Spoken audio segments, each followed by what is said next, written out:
In a remote village nestled between valleys and mountains, lived a humble bamboo weaver named Tran. Known for his gentle nature, Tran spent his days crafting baskets and mats, yet fortune never favored him, leaving him poor and alone.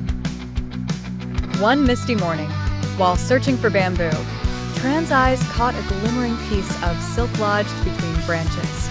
It was unlike any fabric he'd ever seen, shimmering softly, as if woven from strands of sunlight and moonbeams.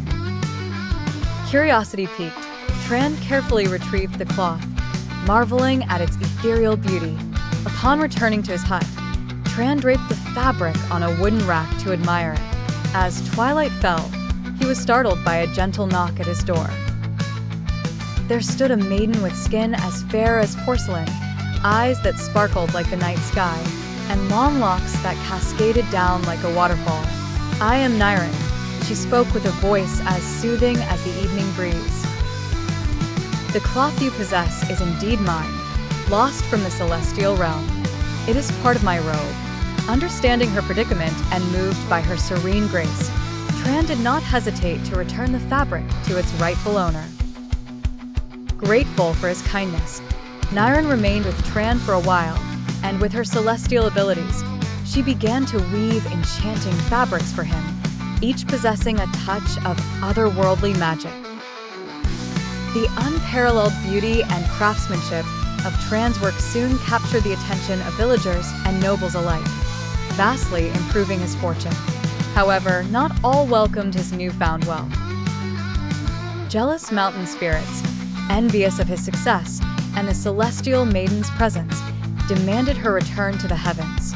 Determined to protect Niren, Tran sought advice from an elderly sage deep in the woods.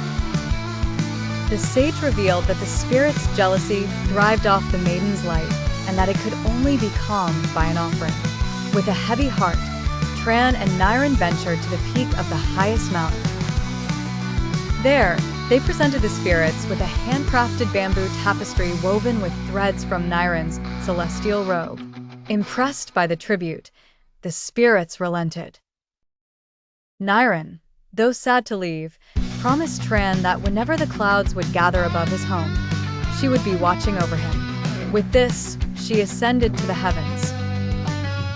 She left behind only the gentle caress of the wind and the warmth of sunlight that whispered of her presence. Thus, Tran continued his weaving, imbuing each piece with a hint of magic and the fond memories of his celestial companion. His humble beginnings were forever transformed by a single act of kindness and the dreamy visit of a maiden from the clouds.